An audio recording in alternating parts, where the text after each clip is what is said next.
नमस्कार सभी को। उपस्थित हूँ मैं अमीरन उपन्यास का चौथा भाग लेकर। सुनिएगा।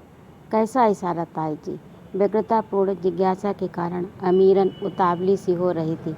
इशारा ऐसा कि तुझे कोई खास चाहने वाला एक रात आएगा, अच्छी खासी रकम देगा, पहली बार तेरे साथ लेटेगा, तेरे जिस्म से खेलेगा, जो चाहे सो करेगा। समझी कुछ? हाँ हाँ, कुछ समझ गई, कहकर अमीरन कुछ देर शून्य में ताकती रही, मानो किसी दृश्य की कल्पना में लीन हो। ये भी सुन ले, ठाकुर सेवाधार सिंह से तेरा सौदा हुआ है। वही तेरी नथनी उतारेंगे और तेरा बिस्तर गर्म करेंगे। अंजुम ने एक ही सांस में पूरी बात कह डाली। सब कुछ समझ गई ताई जी, अब चलती हूँ। अमीरन लड़खड़ाती हुई वहाँ से भागी और घर आकर अपने बिस्तर पर औंधे मुँह निढाल होकर गिर पड़ी। मस्तिष्क में एक अजीब सी हलचल मच गई। मन में एक कसैली खुद बुदाहट उत्पन्न हो गई। पिंजरगत पक्षी अपनी मुक्ति हेतु पंख फड़फड़ाता है, किंतु पिंजड़े की सलाखें उसके प्रयास को निष्फल कर देती हैं। उसे सलाखों के पार मुक्त गगन दिखाई तो देता है, लेकिन वह उसकी कल्पना का विस्तार ही होता है। अमीरन ने एक बार एक बछड़े को नथते हुए देखा था। रस्सी से जकड़े उस बछड़े की नाक में जैसे ही सूजा घुसेड़ा गया, वह उछल पड़ा, किंतु बंधन से छूट नहीं पाया। आज अमीरन भी सोच रही थी, ये नथनी उसकी नाथ ही तो है। नथनी का अर्थ ही है नाथने वाली, अथवा जिससे नाथा जाए। मुझ में और पशु में क्या अंतर है? पशु की मांसलता का ही मूल है, और मेरे भी शरीर के ग्राहक हैं।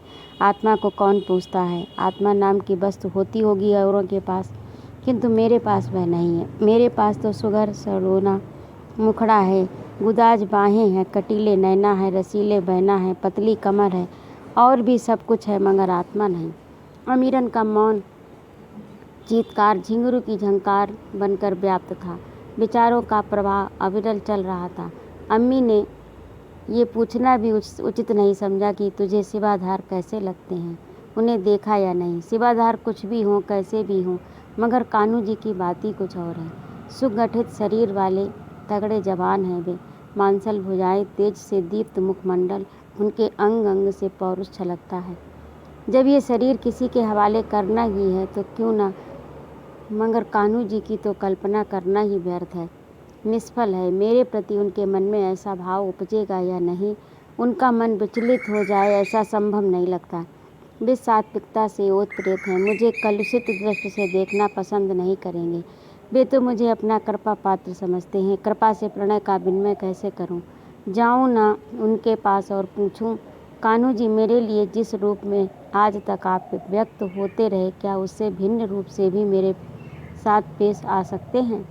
आना चाहते हैं तो आओ, अन्यथा समय निकल जाएगा। इस शरीर को भोगने का प्रथम अधिकार मैं तुम्हें देना चाहती हूँ, किंतु तुम ये बात कैसे समझोगे? तुमने अपने चारों ओर एक मर्यादा की लक्ष्मण रेखा खींच रखी है। उस रेखा के पास मेरे रावणीय आचरण का चरण ज्यों ही पहुँचता है, जलने लगता है। मेरे तुम्हारे बीच संवादहीनता मुझे किस परिणति तक ले जाएगी, कौन जाने। कोई दूत भी ऐसा नहीं, कोई मध्यस्थ नहीं, मुझ में साहस नहीं इस प्रकार के प्रस्ताव को प्रस्तुत करने का। अम्मी को पैसा चाहिए, सो उन्होंने शिवाधार से मेरा सौदा कर लिया। बकरा बकरी की तरह मैं भी हलाल हो जाऊंगी एक दिन। बकरा बकरी हलाल होते वक्त मैं तो कर देते हैं, मैं तो वह भी नहीं कर पाऊंगी। आकाश में टिमटिमाते तारों, तुम ही कोई रास्ता बताओ, कितने राहगीरों को तुमने भटकने से बचाया है। सवेरा हुआ, ऊषा सिंदूरी कोर लगे नीले अंबर में मुस्कुरा उठी। तारे अपने कर्तव्य की इतिश्री करके विलीन हो गए। पक्षी नीड़ों पर जागरण गीत गा उठे। काक और कुक्कुट जगती को जागरण का संदेश देने के लिए अपने प्रयास में सफल रहे। सूर्य नारायण को देख सलज्ज निशा सुंदरी परोक्ष में पहुंच गई। दिवाकर ने अपने ज्योति जल से धरातल की कालिमा को धो दिया, जिससे वसुधा के अंग अंग दमक उठे। नैस यवनिका के हटते ही धरित्री के मंच पर क्रिया व्यापारों का अभिनय प्रारंभ हो गया। जड़ता पर गतिशीलता ने विजय पाई। अमीरन चूंकि रात भर जगी थी, अतः उसकी अलसाई आंखें अभी कुछ देर और दिन से मुंह चुराए रहना चाहती थीं। जोरा ने भी कुछ नहीं कहा, लेकिन जब दिन काफ़ी चढ़ाया तो उससे रहा न गया और उसने आवाज़ दी, अरे अमीरन उठ जा, देख तो सूरज कहाँ आ पहुँचे। सूरज की क्या, वे तो चलते ही रहते हैं, उन्हें इससे क्या मतलब कि रात में कोई सोया था अथवा नहीं सोया था। सूरज को इस बात से क्या लेना देना। कौन सो पाया कौन नहीं सो पाया। अमीरन ने चारपाई पर लेटे लेटे ही भड़ास निकालनी शुरू कर दी। तो क्या रात भर तू सो नहीं पाई, जोहरा ने सहानुभूति के स्वर में पूछा। तुम सोने दो तब ना। अमीरन ने पुनः कटाक्ष का सर संधान किया। क्यों, मैंने क्या किया। तू तो अंजुम के यहाँ अच्छी भली गई थी। क्या अंजुम ने कुछ कह दिया तुझे। जो कुछ कहना था सो कह दिया उन्होंने। क्या कह दिया, कुछ मुझे भी तो बताओगी।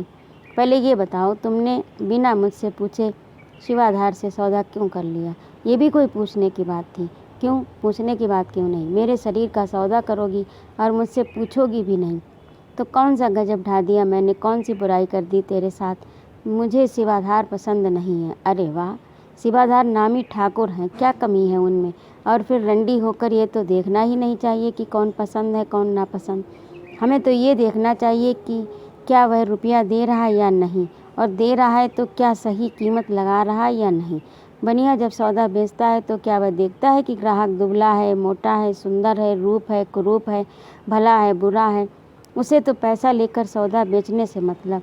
जिस्म की नुमाइश लगाओ, लोगों को लुभाओ और रुपया बटोरो। जब तक तुम्हारे ऊपर जवानी है, तुम्हारे पास सुंदरता है, तभी तक तुम्हारी कीमत है, समझी। समझने की इसमें क्या बात। मैं तो कह रही थी कि ये नथनी वाला चक्कर क्यों। मुझे अच्छी तालीम दिलाओ, मैं तो वैसे ही रुपयों से तेरी झोली भर दूंगी। ये बात तूने बिल्कुल ठीक कही। कल परसों रहीम को हरदोई भेजती हूँ, पांडे उस्ताद को बुलवाती हूँ, उनसे हुनर सीखो। मैं कम मना करती हूँ, लेकिन ये इकट्ठे रुपए मिलेंगे तो आगे काम आएंगे। आगे क्या काम आएंगे, क्या ज़िंदगी काट देंगे। तू पढ़ क्या गई, बहुत बहस करने लगी। कतरनी की तरह तेरी जीभ बहुत चलती है।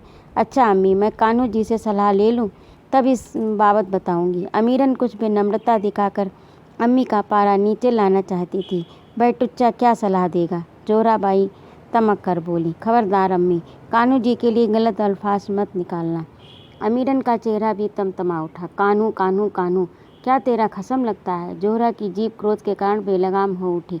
हाँ, खसम लगता है मेरा, बस यही कहलवाना चाहती थी तुम मुझसे। अब बोलो। अमीरन भी पूरी तरह विद्रोह पर उतर आई। उसे कान्हू जी का अपमान सहन नहीं हुआ। अमीरन का ये रूप देखकर जोहरा अत्यधिक कुपित हो उठी और उसकी आंखें लाल हो गईं, ओठ फड़कने लगे। आवेश में आकर बोली, मैं समझ गई, ये याग उसी कान्हू की लगाई हुई है, उसी ने तुम्हें भड़काया है। दम हो तो दे 800 रुपये, हम उससे तुम्हारी नथनी उतरवा देंगे। टुच्चे के पास हो तब ना। जोहरा का पारा नीचे आने का नाम ही नहीं ले रहा था। मैं समझ गई कि कान्हू यहाँ आए थे, उसी ने अमीरन को बरगला दिया। लेकिन अमीरन को कान्हू पर कोई भी आक्षेप पसंद नहीं था। उसकी भी भ्रकुटी तनी हुई थी। सो कान्हू का बचाव करते हुए बोली, कान्हू जी ऐसे नहीं है कि हमारी नथनी उतारने के लिए लालायित हों। तुमने अभी समझा नहीं है उनको। खूब समझा है, ऐसे जाने कितने बगुला भगत देखे हैं हमने। खूब उपदेश देंगे, प्रवचन करेंगे, लेकिन अकेले में अगर रंडी मिल जाए तो उसकी कदम बोसी करने को भी राजी हो जाएंगे। तुम क्या जानो, कान्हू जी रंगा सियार है। अम्मी तुम मानोगी नहीं। अच्छा, अब आगे कुछ भी कान्हू के लिए गलत मत कहना। मैं नथनी उतार कर फेंक दूंगी। नथनी उतार कर फेंक देने की बात सुनकर जोहरा सहम गई। सोचा, अब इसे ज़्यादा चढ़ाने से क्या फ़ायदा, अभी तो नथनी उतरनी नहीं है, हो सकता है तब तक इसे समझ आ जाए। अभी उखड़ी उखड़ी है, आगे चलकर शांत हो जाएगी। अतः मरहम लगाते हुए जोहरा बोली, अच्छा ठीक है, तेरी जैसी मर्जी। सवेरे से हलकान हो रही है, कुछ खा पी ले। पराठे बना ले या सूजी का हलवा, भूख लगेगी तो बना लूँगी। अमीरन ने खींच भरी उपेक्षा से उत्तर दिया। जोहरा यद्यपि बाहर रूप से शांत हो गई थी किंतु अंदर से अब भी उबल रही थी। उसके क्रोध का लक्ष्य कान्हू जी थे। उसे पूरा संदेह था कि सारा खेल कान्हू जी का बिगाड़ा हुआ है। अमीरन में तो अभी लड़कपन है, समझ नहीं पा रही कौन उनका दोस्त है कौन उसका दुश्मन है, क्या उसके हित में है क्या उसके अहित में। कान्हू जी ने तो पट्टी पढ़ा दी, उसी को दोहराने लगी। आज हम विजय सिंह से बात कर ही लेते हैं। ऐसा सोचकर वह चली ही थी कि तब तक रहीम मिल गए, तो उसे उस्ताद वाली बात याद हो आई।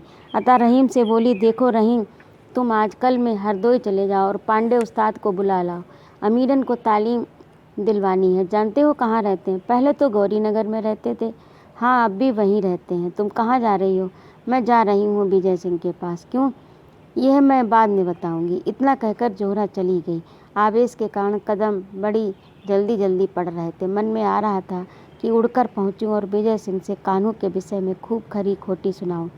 जोहरा का चंचल चित्त बड़ा अधीर हो रहा था। देखो तो खुद जमींदार हैं, ईरान से तुरान तक जमींदारी है, खेती है, 800 मन गल्ला पैदा होता है, सब गुलछर्रे उड़ाते हैं। हमें कुछ रुपए मिलने का मौका आया तो टांग अड़ाने लगे। विजय सिंह अपनी बैठक के सामने चौक में नीम के नीचे चारपाई पर बैठे हुक्का पी रहे थे।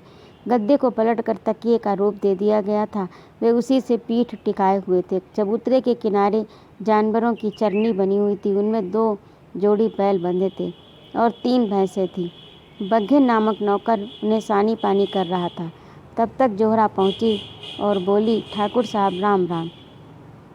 राम राम जोहरा भाई, आओ, कैसे इधर से आ निकली। जोहरा चबूतरे की पहाड़ी पर ही बैठ गई। जोहरा जब सवाब पर थी उस समय ठाकुर विजय सिंह भी प्रौढ़ थे, इसीलिए वे भी जोहरा के आशिकों में से एक रहे थे। यद्यपि उम्र के साथ दृष्टि में भी परिवर्तन होता चलता है। युवावस्था में चाहत और लगाव में जो सघनता और व्यग्रता होती है, वार्धक्य प्राप्त होने पर उसमें काफ़ी कमी आ जाती है, किंतु दूरवा की भांति उसके जड़ें कभी समाप्त नहीं होती। जोहरा यद्यपि बुढ़ापे की दहलीज पर कदम रख चुकी थी, किंतु एकदम आकर्षण विहीन नहीं हुई थी। इसी प्रकार ठाकुर विजय सिंह यद्यपि 65 से ऊपर के थे, किंतु जोहरा की जवानी की रंगीन स्मृतियाँ उनके मस्तिष्क में अभी सुरक्षित थीं। अतः उसे देखकर एक रंगीन हंसी उनकी श्वेत मूँछों से झांकी। जोहरा ने भी इस स्थिति को भांप लिया, अतः अधिकार भाव से बोली, आज आपसे लड़ने आई हूँ। मुझसे लड़ने? तब तो मैं पहले ही हार मान ले रहा हूँ। अगर कोई मर्द हो तो ताल ठोंक कर खड़ा हो जाता, लेकिन तुमसे तो हार माननी ही पड़ेगी, कहकर विजय सिंह व्यंग्यपूर्ण हंसी हंसे और हुक्के की निगाली मुंह में लगा ली। जोहरा को उबलने का मौका ही नहीं दिया उन्होंने। वाक युद्ध में एक पक्ष यदि विजय सिंह जैसी समझदारी से काम ले तो झगड़े ही न हों। अधिकांश झगड़े कटु कर्कश शब्दावली से ही आरंभ होते हैं। गोली से बोली का घाव ज़्यादा गंभीर होता है। गोली का घाव भले ही जल्दी ठीक हो जाए, किंतु बोली का भाव ठीक होने में युग बीत जाते हैं, क्योंकि गोली शरीर को चीरती है और बोली आत्मा को चीर देती है। जोहरा कुछ जली कटी सुनाना चाहती थी, किंतु विजय सिंह ने उन्हें मौका ही नहीं दिया। उनका उत्तर सुनकर वह एकदम ठंडी पड़ गई और बोली, हारे आपके दुश्मन, मैं तो एक अर्ज करने आई हूँ, तो बोलो। विजय सिंह ने शांत भाव बनाए रखा। कान्हू जी को मना कर लीजिए। क्यों, क्या करते हैं कान्हू? अमीरन के बहुत चक्कर काटते हैं। अच्छा, कहकर कुछ देर तक तो विजय सिंह विषाद मिश्रित आश्चर्य में डूबे रहे। उन्हें एक आघात सा लगा, किंतु बाह्य रूप से वे तुरंत उस स्थिति से उभरे और मुस्कुराए बोले, आखिर बेटा किसका है? कहकर विजय सिंह ने एक ठहाका लगाया। जोहरा भी आंचल में मुख छिपाकर मुस्कुराए बिना न रह सकी और फिर संयत होकर कहने लगी, सो तो ठीक है, लेकिन मैं तो अपना समझकर कहने आई हूँ। मैं कान्हू को बिगड़ने नहीं देना चाहती। मेरा कान्हू ऐसा है तो नहीं, लेकिन हो सकता है जवानी के नशे में बहकने लगे। तो जोहरा बोली, असल में बात यह है कि अमीरन की अभी नथ उतराई नहीं हुई है, इसीलिए मुझे आपत्ति है, वरना कोई बात नहीं थी। अच्छा, तो ये समस्या है। विजय सिंह का तनाव कुछ कम हुआ। फिर उन्होंने पूछा, अभी कोई ग्राहक नहीं मिला? हाँ, बात तो हो गई है। किससे? बता दें, अगर उचित समझो तो। अभी किसी से कहना मत। ठाकुर शिवाधार सिंह से बात हुई है। शिकार तो अच्छा फांसा है। वैसे एक बात कहूँ, कान्हू पर जो तुमने इल्ज़ाम लगाया वह मेरी समझ में नहीं आया। मुझे विश्वास नहीं हो रहा कि कान्हू ऐसी हरकत कर सकता है। विजय सिंह के चेहरे पर क्षोभ की छाया मंडराती हुई प्रतीत हुई। विषाद की जो हलचल हृदय में तब से मची हुई थी, मौका पाकर वह ऊर्ध्वगामी होकर शब्दानुवादित हो गई। उसने विजय सिंह की प्रफुल्लता पर तुषारपात सा कर दिया और उसका चेहरा विवर्ण हो गया। विजय सिंह की बात सुनते ही जोहरा के हृदय में सुसुप्त आवेश पुनः जागृत हो उठा।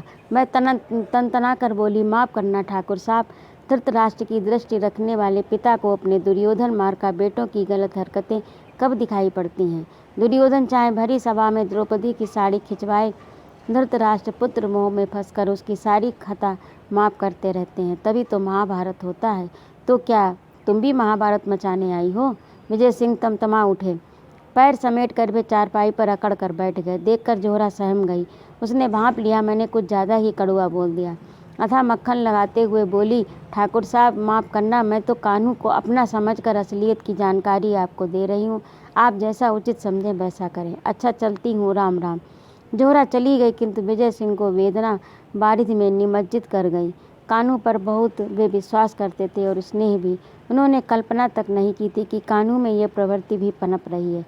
गांव में कान्हू की ख्याति तो विचारशील, सत्पथगामी, सुशिक्षित युवक की रही है। हो सकता है जवानी की रौ में वह बह गया हो। मैंने तो इसीलिए उसकी शादी समय पर कर दी कि कहीं भटक न जाए। लेकिन आज उसकी शिकायत मिली एक रंडी से, मेरे मुंह पर तमाचा मार कर चली गई। क्या मेरा कान्हू वास्तव में ऐसा है या हो गया है? लोगों ने ठीक ही कहा है कि गांव में रंडियों की बसायत और दारू का ठेका नहीं होना चाहिए। अच्छे भले युवक चल विचल हो जाते हैं।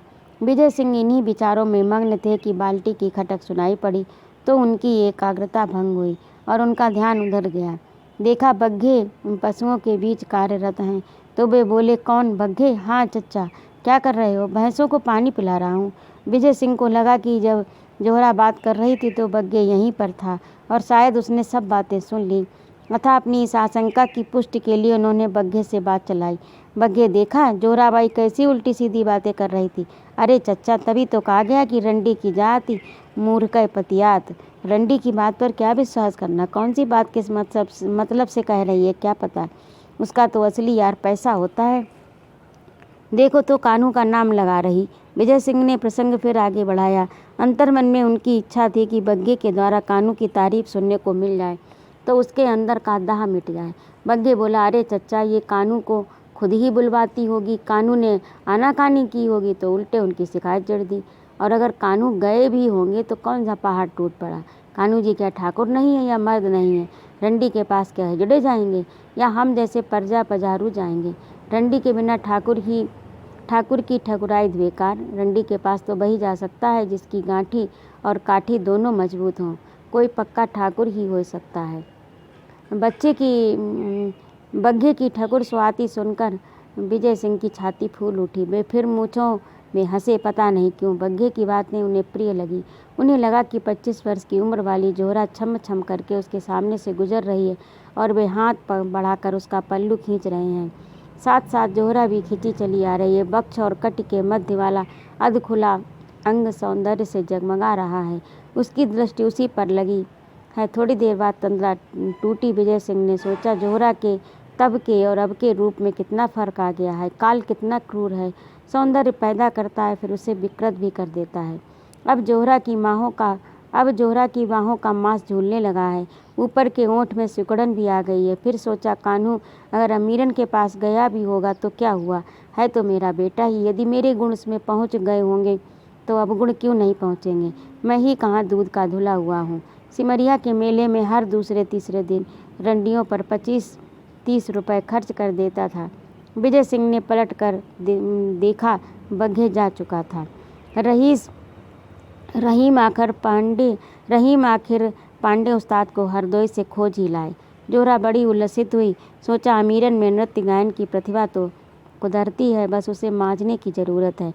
फिर देखना अमीरन पर रुपया बरसेगा। पांडे के पहुँचते ही जोहरा ने उन्हें आदाब किया। प्रति उत्तर में पांडे ने जय राधे कहा। जोहरा थोड़ी लज्जित हुई, किंतु पांडे पर कोई प्रभाव नहीं था। वे जानते थे कि मुस्लिम बहसाएँ अक्सर ऐसा ही अभिवादन करती हैं।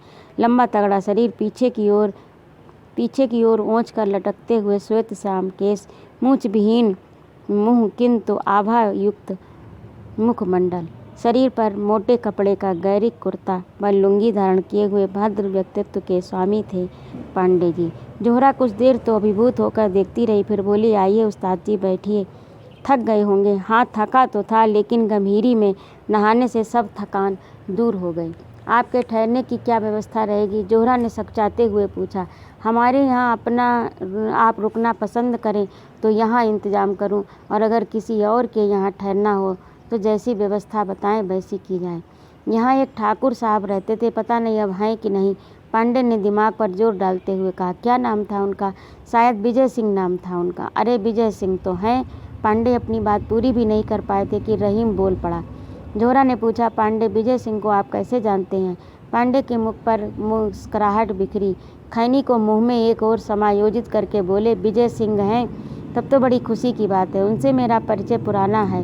हरदोई की दिलारा का खेमा सिमरिया में हर वर्ष दोनों मेलों में आता था। दिलारा का गज़ल गायकी में नाम था। वह मुजरा करते हुए गज़ल सुनाती थी।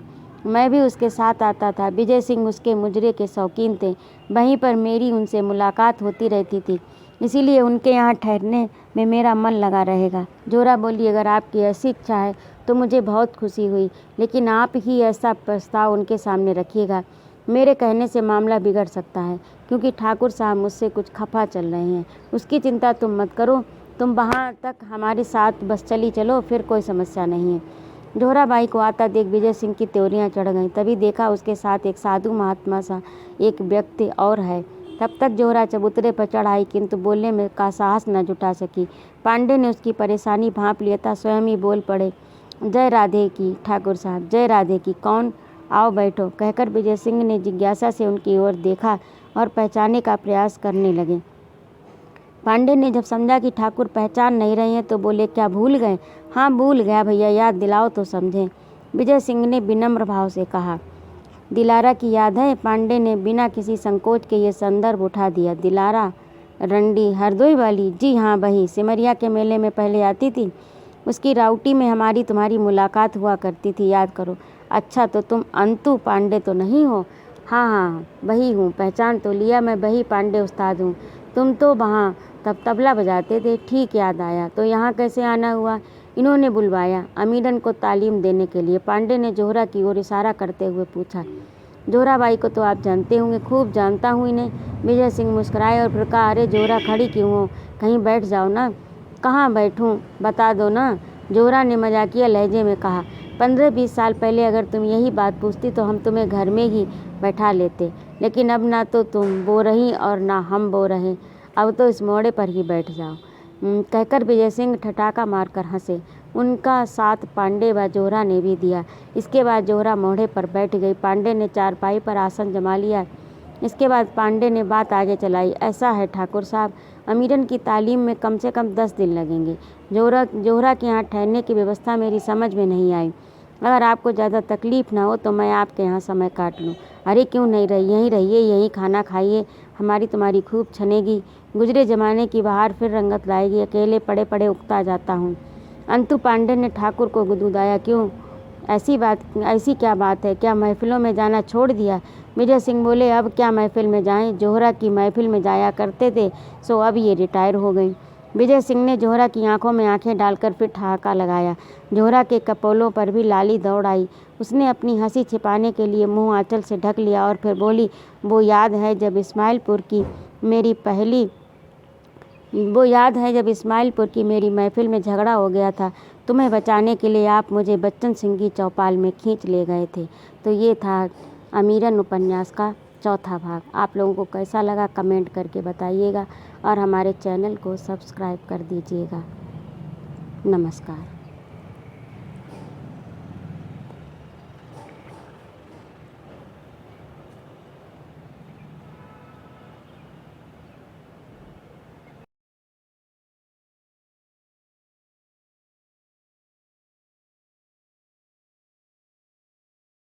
नमस्कार सभी को। उपस्थित हूँ मैं अमीरन उपन्यास का चौथा भाग लेकर। सुनिएगा। कैसा इशारा ताई जी? व्यग्रतापूर्ण जिज्ञासा के कारण अमीरन उतावली सी हो रही थी। इशारा ऐसा कि तुझे कोई खास चाहने वाला एक रात आएगा, अच्छी खासी रकम देगा, पहली बार तेरे साथ लेटेगा, तेरे जिस्म से खेलेगा, जो चाहे सो करेगा, समझी कुछ? हाँ हाँ कुछ समझ गई, कहकर अमीरन कुछ देर शून्य में ताकती रही, मानो किसी दृश्य की कल्पना में लीन हो। ये भी सुन ले